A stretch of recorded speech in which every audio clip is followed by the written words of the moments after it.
2017 تقریباً 97 لاکھ اور 1 کروڑ کے قریب بنگالی جو ہیں انڈیا میں 3000 اور 2000 اور 2500 کی نوکریاں کر رہے ہیں. 20,000 بنگالی آج بھی کراچی میں بیٹھے ہوئے ہیں. 20 لاکھ بنگالی آج نعرہ کے فگرز اٹھائیے. اس کا مطلب یہ ہے کہ ایک کیفیت جو تھی میرے اور آپ جیسے صحافیوں نے پیدا کی تھی. یہ میں نے ان سے پوچھا تھا، بنگالیوں سے میں نے پوچھا تھا، میں نے کہا مجھے بتائیے، میں اکنامکس کی ٹرم میں پڑھا کتنا فرق ضرور ہو گیا، اتنا یہ ہو گیا، اتنا یہ ہو گیا. آپ مجھے بنیادی طور پہ بتائیے کہ کیا یہ 3 فگرز اکنامک انڈیکیٹرز ہیں کہ نہیں ہیں؟ یہ 70 سے پہلے کہاں تھے؟ اگر مغربی پاکستان لوٹ رہا تھا تو اب آتے ہیں آپ کی اس بات کی کہ بنگالی زبان اور نیشنلٹیز اور یہ وہ. پہلی بات یہ ہے کہ شیخ سہروردی نے بنگالیوں کو، سہروردی کی لیڈرشپ بنگالیوں کو راضی کر لیا تھا کہ پیرٹی کے اوپر آپ آ جائیں جو بھی تھا.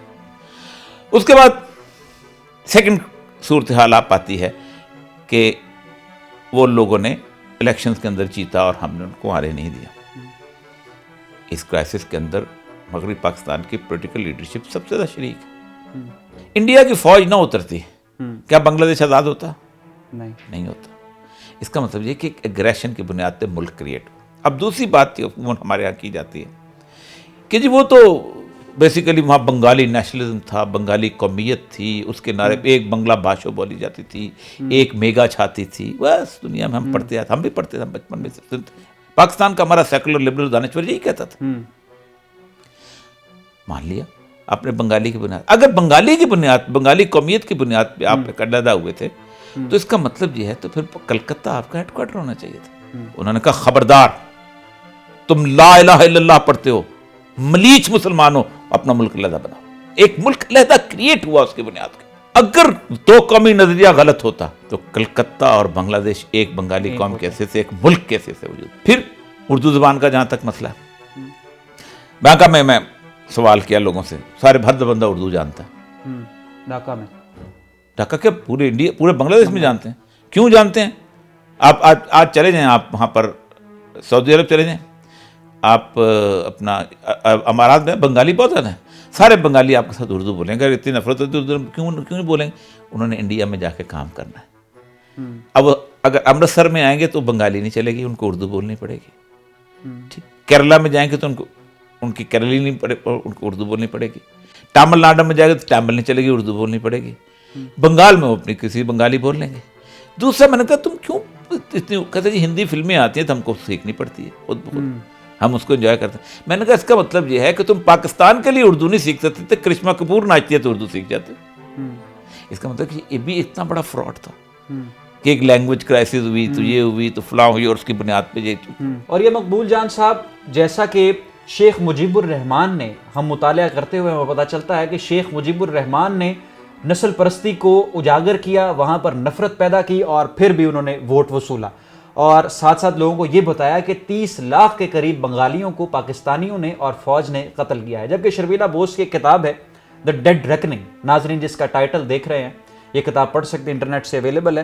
شرمیلا بوس نے یہ لکھا کہ بہت سی ریسرچ اور ان ممالک میں پھرنے کے بعد، لوگوں سے بات کرنے کے بعد وہ اس نتیجے پر پہنچی کہ جو قتل ہوئے لوگ، جو لوگ شہید ہوئے اس سارے کانفلکٹ میں، ان کی تعداد 50,000 سے لے کر 1 لاکھ تھی. اور جو بھارت کی جو واحد خاتون وزیر اعظم رہی ہیں اندرا گاندھی، وہ ان دنوں باقاعدہ طور پر لابنگ کر رہی تھیں اور دنیا بھر کے دورے کر رہی تھیں. روس گئیں، دوسرے ممالک میں گئیں اور ان کو کہا کہ بنگلہ دیشی آزادی چاہتے ہیں، پاکستان سے علیحدگی چاہتے ہیں. تو یہ جو پروپیگنڈا کیا گیا وہاں سے بنگلہ دیش کے شیخ مجیب الرحمان کی جانب سے، اندرا گاندھی کی جانب سے، اور بڑے فخر سے یہ بات کرتی ہے ریسرچ اینڈ انالیسس ونگ جو کہ بھارت کی خفیہ ایجنسی ہے کہ ہمارا سب سے بڑا جو مشن تھا، جو گول ہم نے اچیو کیا، وہ دا کریشن آف بنگلہ دیش تھا. تو اس پر بھی کچھ روشنی ڈالیے. جس ملک کے اندر مجیب الرحمان کا بنگلہ بندو اتنا بڑا لیڈر جو ہے وہ اپنی پوری فیملی سمیت مارا جائے اور 3 دن تک اس کی لاش کو کوئی نہ اٹھائے، اور اس کے بعد کم سے کم 4 حکومتیں جو ہیں وہ بنگلہ دیش کے مجیب الرحمان کی پارٹی کے خلاف آئیں، جس میں خالدہ ضیاء کی گورنمنٹ تھی، باقی گورنمنٹ تو کے 3 دفعہ آئیں، اور پھر اب جب انڈین سپورٹس کے ساتھ دوبارہ پھر حسینہ واجد آئے، اس ملک کو آپ کیسے کہہ سکتے ہیں کہ وہ پاکستان کے ساتھ دشمنی رکھتے؟ ایک میچ ہوا تھا، پاکستان نے وہاں جیتا تھا میچ. کس کے ساتھ جیتا تھا؟ انڈیا سے، ڈھاکہ میں. یہ بات ہے میں 89 کی 70 بیل ذبح کیے تھے بنگالیوں نے اسٹیڈیم کے باہر پاکستان کی خوشی سیلیبریٹ کرنے کے لیے, اور جلوس نکالا تھا پاکستان کی ٹیم کا اس سرزمین پر, جس کا مطلب یہ ہے کہ نفرت کہیں اور, نفرت میں آپ پیدا کرتے ہیں, ہم صحافی پیدا کرتے ہیں, اور ہم بہت ظالم ہیں اس معاملے کے اندر, کیونکہ ہمیں نظر آتا ہے کہ ایک فرکشن پیدا کرنے سے ہمارے بزنس بنتا ہے. وہی ہوتا تھا اس پاکستان کے اندر, یہی لکھا جاتا تھا کہ بنگالی, خرابیاں بھی ہیں, کس جگہ نہیں ہوتی, کس معاشرے کے اندر نہیں ہوتی. میں آپ کو ساؤتھ کوریا کی مثال دیتا ہوں. ساؤتھ کوریا وہ ملک ہے کہ جس ملک کے اندر $120 بلین ان کے اوپر قرضہ ہے. ان کے یہاں 4 صوبے ایسے ہیں کہ جن کی نفرت کی انتہا ہے آپس کے اندر. ساؤتھ کوریا دنیا کی بہترین اکانومی ہے, کیونکہ میرے جیسا اور آپ جیسا نفرت پھیلانے والا کوئی بیٹھا نہیں. اچھا, میڈیا نے نفرت پھیلائی ہے, دانشور. ہماری اس میں اسٹیبلشمنٹ کی یا سیاستدانوں کی کوئی بڑی غلطی نہیں آپ کے مطابق؟ اسٹیبلشمنٹ کی بہت بڑی غلطی, اسٹیبلشمنٹ میں نے سیاستدان کی غلطی تو بتائی آپ کو. اور ایک بات بتاؤں آپ کو, پاکستان کو میں بنیادی طور پر اللہ تبارک تعالیٰ کی چند تخلیقات میں سے ایک تخلیقات سمجھتا ہوں, اس کی نشانیوں میں سے. اس کی وجہ یہ ہے کہ 1920 میں پاسپورٹ کا ڈیزائن آیا, 1924 میں ویزا ریگولیشنز آئی ہیں, 1926 کے قریب بارڈر سیکورٹی فورسز آئی ہیں, اور اس پوری انسانیت کو انہوں نے چڑیا گھر میں تقسیم کر دیا. میری پہچان جو ہے وہ بنیادی طور پر اس خطے کے اندر ایک سبز جھنڈا اور ایک قائد اعظم کی تصویر والا نوٹ اور ایک پاسپورٹ بنا دیا گیا. پہلے ہوتا تھا کہ بغدادی تاجر اٹھتا تھا یہاں آ کے آباد ہو جاتا تھا, یہاں سے ہندی حکیم اٹھتا تھا, وہاں جا کے اب اپنی دکان کھولتا تھا, ساری زندگی وہاں رہ لیتا تھا. باؤنڈریز بنائی گئی. اس باؤنڈری جب تخلیق ہو رہی تھی تو دنیا بھر کی جو باؤنڈریز تھیں ان کے رنگ, نسل, زبان اور علاقے کی بنیاد پر تقسیم. یہ باؤنڈریز مذہب نے نہیں بنائی؟ نہیں, کوئی ایک باؤنڈری مذہب نے نہیں بنائی. انڈیا اور پاکستان میں بتاتا ہوں, پوری دنیا کی باؤنڈریز, آخری باؤنڈری یہ مذہب کی آئی, یہ واحد باؤنڈری ہے جو مذہب کی آئی. 2 باؤنڈریز ہیں, ایک بنائی گئی, یہ ایک خود بنی ہے. پاکستان میں نے کہا تھا میں محمد حسین چیمہ ہوں, یہ ارجن داس چیمہ ہے, ہمارا دادا ایک تھا, ہم ہیر ایک طرح کا گاتے ہیں, ہم بھنگڑا ایک طرح کا ڈالتے ہیں, ہم ساگ ایک طرح کا کھاتے ہیں. میرا بھائی نہیں ہے کیونکہ لا الہ الا اللہ محمد رسول اللہ نہیں کہتا. ہم نے اس بنیاد پہ یہ ملک تقسیم کیا. جو لوگ کہتے ہیں نا کہ پنجابی, پٹھان, بلوچ, سندھی نے مل کے ملک بنایا, جھوٹ بولتے ہیں. میں نے پنجابی ہونے سے انکار کیا تھا تو یہ ملک بنا تھا, ورنہ میرا پنجابی تو بہت ہے ادھر بیٹھے ہوئے. مسلمان ہونے کی بنیاد, مسلمان. تو یہی بنیاد وہاں بن گئی کہ پہچانا نہیں بنگالیوں نے. آج بنگالی, کلکتہ کا بنگالی بنگلہ دیش کا دنیا میں سب سے بڑا دشمن ہے. تو یہ ہے اصل بنیادی طور پہ مسئلہ. اس لیے میں سمجھتا ہوں کہ اللہ کی ایک نشانی تھی پاکستان. آپ نے ایگریشن کی بات کی کہ مسلمانوں میں ایگریشن پیدا کی گئی. اب ہم دیکھتے ہیں اب موجودہ جو صورتحال ہے, اب بھی ایگریشن پیدا کی جا رہی ہے, جس کا منہ بولتا ثبوت کبھی لندن میں بسز پر فری بلوچستان کے اشتہار ہیں, تو کبھی سوئٹزرلینڈ میں, اور باقاعدہ طور پر وہاں پر کچھ آرگنائزیشنز, تنظیمیں اس طرح کی چل رہی ہیں. Balochistan liberation army, Balochistan liberation front کب سے سرگرم ہے. تو اب ایسے سانحے کو کیسے روکا جا سکتا ہے؟ دیکھیں, پہلی بات تو یہ ہے کہ اگر کچھ شخص یہ سمجھتا ہے کہ بنگلہ دیش اور یہ جو ہے یہ اس طرح کی دوبارہ بلوچستان ایسی صورتحال بن سکے, ناممکنات میں سے, اس کی ایک بنیادی وجہ یہ ہے. ایک تو یہ ہے کہ پاکستان کی اسٹیبلشمنٹ خود چاہتی تھی کہ بنگلہ دیش سے ہمیں آزادی مل جائے. یہ ہمارے فوجی چاہتے تھے. عزت شاہ لکھتا ہے نا کہ ہم 4-4 فٹ کے بنگالی جو ہیں اتنے ذہین ہوتے ہیں, ہم نے ان سے نجات لینا. ایوب خان کہتا ہوتا تھا ہماری فوج چاہتی تھی, ہماری سول سروس بیوروکریسی چاہتی تھی. کیونکہ برصغیر پاک و ہند کو 3 چیزیں انگریز نے تحفے میں دی ہیں, ایک سیکولر بیوروکریسی, ایک سیکولر فوج, اور ایک سیکولر پولیٹیکل لیڈرشپ. انگریز کے غلام یہ وہ لوگ تھے کہ جو سیکولرزم سے باہر نکل نہیں سکتے تھے. ٹھیک, ان کو بہت برا لگتا تھا کہ یار نہ ان کی زبان ہم جانتے ہیں, نہ وہ ہماری زبان جانتے ہیں, نہ ہم ان کا کلچر جانتے ہیں, نہ ہمارا کلچر جانتے ہیں. یہ اللہ کے نام پہ اکٹھے کیسے ہو گئے یار, یہ جھگڑا تو ختم کرو دنیا سے. تو انہوں نے مل کے کیا, فوج نے بھی, بیوروکریسی نے بھی, اور سیاستدانوں نے. یہاں مسئلہ اور ہے, زمین کا معاملہ اور ہے. پہلی بات تو یہ ہے, اطالعہ مینگل نے ایک بڑی خوبصورت بات کی تھی. اس نے کہا آزادی لینا بڑا آسان ہے, آزادی کو سنبھالے گا کون؟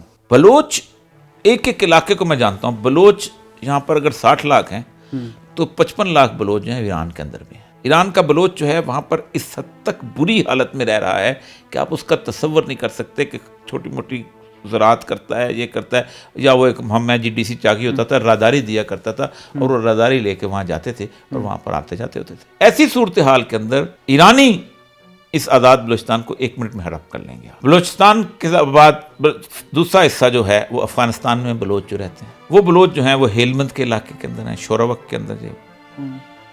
جس دن یہ پاکستان کی فوج کی چیزیں ختم ہوتی، ایک دم وہ پٹھان آئیں گے جس طرح وہاں وہ سارے کے سارے اس علاقے کو قبضہ کر لیں گے.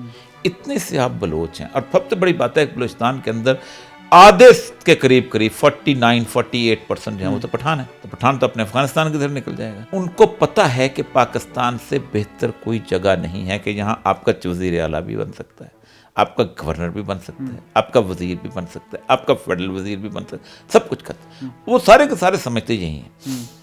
ہوا یہ ہے کہ ان کے اندر ایک انڈین انفلوئنس آیا اور اس زمانے سے چلا آ رہا تھا. یہ جو خیر بخش مری تھا، اس کی جمعہ خان صوفی کی کتاب ہے فریب ناتمام، وہ ان کے ساتھ گیا تھا. جمعہ صوفی نے کہا ہے کہ انڈین امبیسڈر آ کے ولی خان کو ملتا تھا وہاں پر کابل میں اور پیسے دیتے تھے کہ ہمیں دھماکہ کرنا ہے. اور کمال کی بات یہ ہے کہ وہ کہتا یہ ہے کہ مجھے غصہ اس وقت آیا کہ ہم نے کہا کہ ہم بھٹو کے خلاف لڑنا چاہتے ہیں. تو انڈیا نے کہا نہ بھٹو کے خلاف نہیں لڑیں گے، آپ صرف بس دھماکے کریں گے. تو ایک تو وہاں پر اس طرح ہماری ٹریٹمنٹ ٹھیک رہی ہے بلوچیوں کے ساتھ؟ نہیں، بالکل ٹھیک. مشرف دور میں بھی ٹھیک نہیں، بھٹو دور میں بھی ٹھیک نہیں رہی، اس سے پہلے بھی ٹھیک نہیں رہی. ہم نے بلوچستان کو ایسے صوبہ ٹریٹ نہیں کیا. خرابیاں تو ہمارے اندر ہیں، میں کب کہتا ہوں کہ نہیں ہیں، لیکن اگر آپ یہ کہیں کہ اس خرابی کی بنیاد پہ سب سے بہترین پیریڈ جو ہے وہ جنرل رحیم الدین کا پیریڈ تھا. کسی بھی بلوچ سے پوچھ لیں. اب موجودہ کیا صورتحال ہے؟ موجودہ صورتحال میں اب تو دیکھیں، پہلی بات یہ ہے کہ ایک انسرجنسی کی تھکن ہوتی ہے، وہ بلوچ میں آ گئی ہے. اب وہ زمانہ نہیں رہ گیا، اب لڑا نہیں جا سکتا. بلوچستان کی ٹرین ہے، ان سے بھی نہیں لڑا جا رہا، ان سے بھی نہیں لڑا جا پا رہا. کہ آپ اسٹیٹ کی ریٹ دیکھیں نا، بری سے بری ریاست تھی نا افغانستان کی نجیب اللہ کی. نجیب اللہ نے خود سٹیپ ڈاؤن کیا تھا، ورنہ قائم رہی تھی. کیونکہ اسٹیٹ کا ایک بڑا عجیب پیرافرنیلیا ہوتا ہے. یہ لوگ کہتے ہیں نا کہ ہم نے جمہوریت حاصل کی ہے، فلاں کی ہے، جیسے یا خان الیکشن نہ کراتا آپ الیکشن کروا سکتے تھے. جمہوریت نافذ کرنے کے لیے بھی ایک آمریت چاہیے ہوتی ہے. کسی بھی نظام کو نفاذ کے لیے آمریت ضروری. آپ پاک دنیا میں کیسے جمہوریت نافذ ہوتی ہے؟ آپ افغانستان پہ حملہ کرتے ہو، 10 لاکھ بندہ مارتے ہو، اپنی مرضی کا کانسٹیٹیوشن ڈرافٹ کرتے ہو، اپنی مرضی کا الیکشن کرتے ہو. انسان کے بچوں اس طرح زندہ رہو ورنہ مار دیں گے. یہ جو کمیونسٹ تھے، انہوں نے کبھی جمہوریت کا نام نہیں لیا. انہوں نے کہا تھا ہم تو جمہوریت کو لعنت سمجھتے ہیں. انہوں نے جدوجہد کی، رشیا میں نظام نافذ، آدھی دنیا میں انہوں نے جمہوریت کے بغیر چلائی.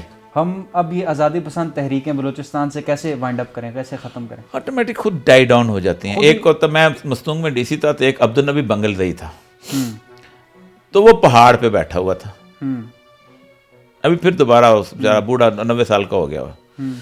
تو جس وقت یہ سارے پہاڑ سے اترے ہیں، جب ضیاء الحق نے جب سب عام معافی کا اعلان کیا ہے 1977 میں 6 جولائی کو، تو 15 دن کے اندر سارے بلوچ جو تھے پہاڑوں سے نکل آئے تھے. اور سیٹلمنٹ گرانٹ ہوتی تھی اسی میجر سے، جس کو بندوق چلاتے اسی میجر سے جا کے 200 روپے سیٹلمنٹ گرانٹ بھی لیتے تھے.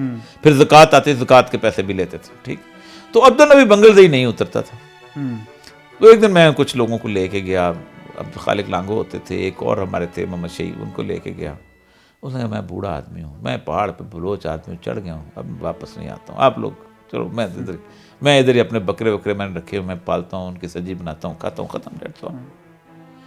تو وہ ان کی ایک ہے کہ بس بیٹھ کے دیکھیں نا. پہلی بات تو یہ ہے کہ 2 چیزیں ہوتی ہیں بلوچوں کے ساتھ. جنگ اس لیے ذرا سی مشکل ہے کہ بلوچ خود کہتے ہیں کہ خانہ بدوش سے مت لڑو، کیونکہ اس کا گھر کوئی نہیں ہوتا.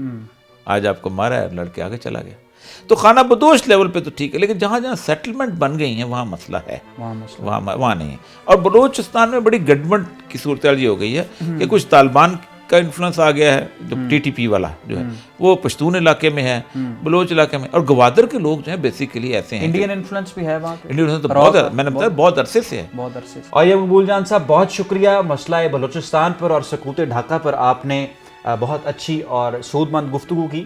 آپ سے یہ جاننا چاہیں گے جاتے جاتے کہ 6 دسمبر 2017 کو امریکہ کے 45ویں صدر ڈونلڈ ٹرمپ نے یہ کہہ دیا کہ یروشلم اسرائیل کا دارالخلافہ ہے اور ہمیں اپنا سفارت خانہ اب تل ابیب سے یروشلم منتقل کر دینا چاہیے. جس کے بعد دنیا بھر میں ہنگامہ ہوا، مسلمانوں میں تشویش کی لہر دوڑ گئی اور پھر OIC کا اجلاس بھی ختم ہوا چند دن قبل. ڈونلڈ ٹرمپ نے آخر یہ اقدام کیوں لیا؟ یہ قرارداد تو 1995 میں امریکی کانگریس میں منظور کر لی گئی تھی کہ یروشلم کو اسرائیل کا دارالخلافہ قرار دیا جائے اور اپنا سفارت خانہ بھی وہاں تبدیل کیا جائے. نہ کلنٹن نے یہ کیا، نہ ہیلری نے کیا، نہ اوباما نے کیا. تو ڈونلڈ ٹرمپ کے ایسا کرنے میں کیا خاص وجہ ہے؟ کیا ان کا ووٹ بینک شدت پسندوں سے منسلک ہے، یا اس کے پیچھے کارپوریٹ امریکہ کا ہاتھ ہے، وہاں کی انڈسٹری، وہاں کا بزنس یہ چاہتا ہے کہ ان کے تعلقات اسرائیل کے ساتھ مزید بہتر ہوں؟ اب ہم کہتے ہیں کہ مسلمانوں کو لڑنا نہیں چاہیے، مہدی کا انتظار کرتے ہیں، عیسیٰ کا انتظار کرتے ہیں، فلاں کا انتظار کرتے ہیں۔ ٹرمپ نے کیوں کیا؟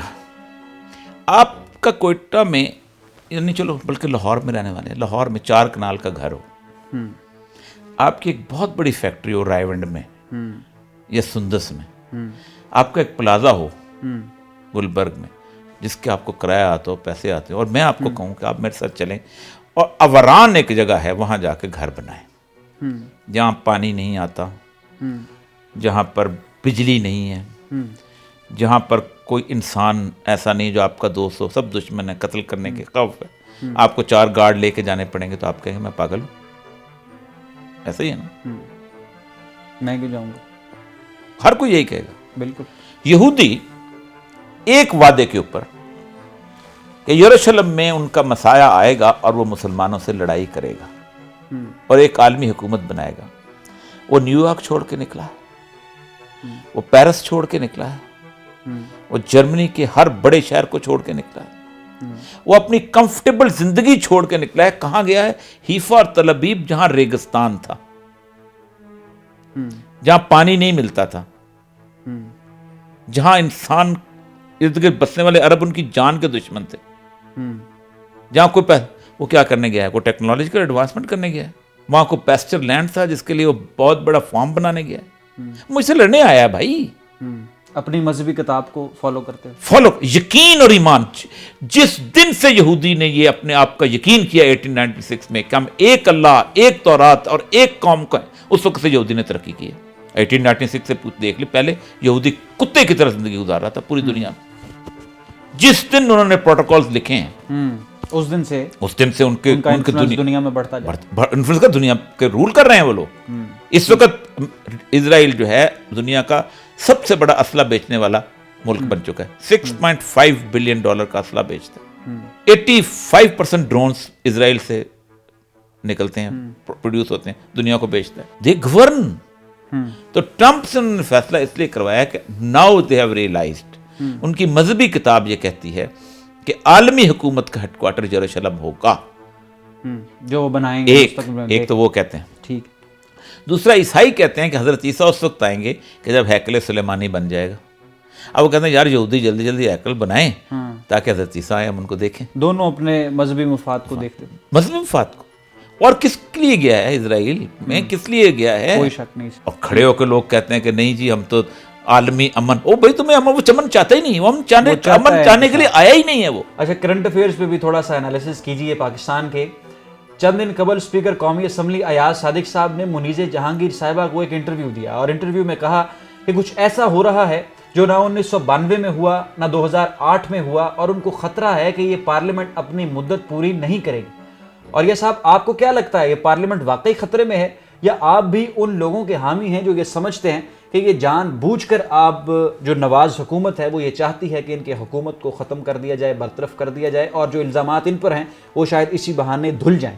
تو آپ کے نزدیک یہ سازش ہے، یہ جان بوجھ کر رہے ہیں، اور کیا پارلیمنٹ اپنی مدت پوری کرے گی؟ دیکھیں، نون لیگ جو ہے نا، اس کا بہت بڑا المیہ اس وقت یہ ہے کہ اگلا الیکشن میں نون لیگ کے پاس وزیر اعظم کا کینڈیڈیٹ کوئی نہیں ہے۔ آپ سیاست کرتے ہیں تو دم درود کے لیے نہیں کرتے، اب نسخے بنانے کے لیے، آپ خود حکومت میں ہونے کے لیے کرتے ہیں۔ نواز شریف صاحب اب پرائم منسٹر کا کینڈیڈیٹ نہیں ہے، شہباز شریف کے بارے میں کوئی شور نہیں کہ کل حدیبیہ کا کیا مستقبل ہے، پرائم منسٹر کینڈیڈیٹ۔ مریم کے اوپر سب سے بڑی تلوار لٹکی ہوئی ہے، کہ اس لیے کہ جو عدالت نے لکھ دیا کہ فارجڈ اینڈ فیبریکیٹڈ ڈاکومنٹ پیش کیے ہیں، اس پہ اس کو کسی وقت بھی سزا ہو سکتی ہے۔ یعنی اب بندہ ہی کوئی نہیں پاس، عمران خان کے بارے میں کینڈیڈیٹ لانا پڑے گا نا آپ کو۔ اس لیے نون لیگ کے اندر ایک بڑی عجیب و غریب قسم کی افراتفری ہے۔ نون لیگ میں 3 بنیادی، فیملی سے باہر نہیں لے کے آ سکتے جی، فیملی کے بعد آپ کنسنسس کرو گے کیا ہوگا نا، کسی ایک پہ آپ رکو گے تب ہے نا۔ 3 ضلع ایسے ہیں جن کے ایم پی کا گزارا نہیں ہے نون لیگ کے بغیر، لاہور، فیصل آباد اور گوجرانوالا۔ بالکل۔ اس کے علاوہ جتنے بھی لوگ ہیں وہ اپنی جسے کہتے ہیں زور بازو پہ جیتنے والے ہیں۔ صرف ڈونڈلنگ ووٹ ہوتے ہیں 15-20 ہزار جو ہیں جو پڑ جاتے ہیں تو آپ اور بہتر فضا میں آ جاتے ہیں پھر پارٹی میں. وہ کہتے ہیں اس سے پہلے کہ کوئی اور مسئلہ بنے ہم اپنی اسی پارٹی میں شامل ہوں, کیونکہ اگر پہلے ہمارا مخالف شامل ہو گیا تحریک انصاف میں تو وہ تو مجھے نہیں آنے دے گا. مطلب گوندل جو ہے وہ چلے گئے ہیں تحریک انصاف میں منڈی بہادین سے, اب ممتاز تاڑڑ تو سیٹ نہیں لے سکتا وہاں سے ٹکٹ. اب ان کے اندر ایک ہلچل ہے, وہ پرندے جو ہیں انہوں نے اپنے پر پھیلا دیے ہیں اور درخت کے ارد گرد روڑے ہیں کہ کب یہاں سے نکل جائیں. اس لیے یہ خطرہ تو وجہ صادق کو نظر آئے گا, کس کو نظر آ رہا ہے, ایک کو نظر آ رہا ہے. وہ چاہ رہے ہیں کہ اس سے پہلے. دوسرا یہ ہے کہ پیپلز پارٹی کے پاس بھی پرائم منسٹر کا کینڈیڈیٹ کوئی نظر نہیں آ رہا. وہ کہتے ہیں کچھ 4 سال 2 سال لگے, بلاول گروم کر جائے, بہتر ہو جائے, تب ہم آ کے جائیں. ٹھیک, جلدی عمران خان کو ہے کہ اس کی عمر گزرتی جا رہی ہے. تو یہ ایسا کرائسس ہے جس کے اندر مجھے لگتا یہ ہے کہ یہ مل کے اسمبلی توڑیں گے, کیونکہ کھانے کی پلیٹ ایک ہے, کھانے نہیں میں دینا 2 بندوں نے ایک تیسرے کو. تو بہتر یہی ہوتا ہے کہ پلیٹ توڑی جائے, تو پلیٹ تو اسمبلی, تو اسمبلی ٹوٹے گی, اس میں 2 کرائسس بنیں گے. نمبر 1 کرائسس یہ بنے گا کہ انٹرم گورنمنٹ نہیں آ سکتی. انٹرم گورنمنٹ کے لیے آپ کو لیڈر آف دا ہاؤس اور لیڈر آف دا اپوزیشن چاہیے, اور جب اسمبلی ٹوٹی تو لیڈر آف اپوزیشن ختم ہوتا ہے. کسی وقت بھی کوئی پیپل پارٹی بھی توڑ سکتی ہے اس کو, پیپل پارٹی استعفیٰ دے دے, اس طریقے سے صاحب نے ویسے دے دینا ہے, لیڈر آف دا اپوزیشن ختم ہو جائے گا.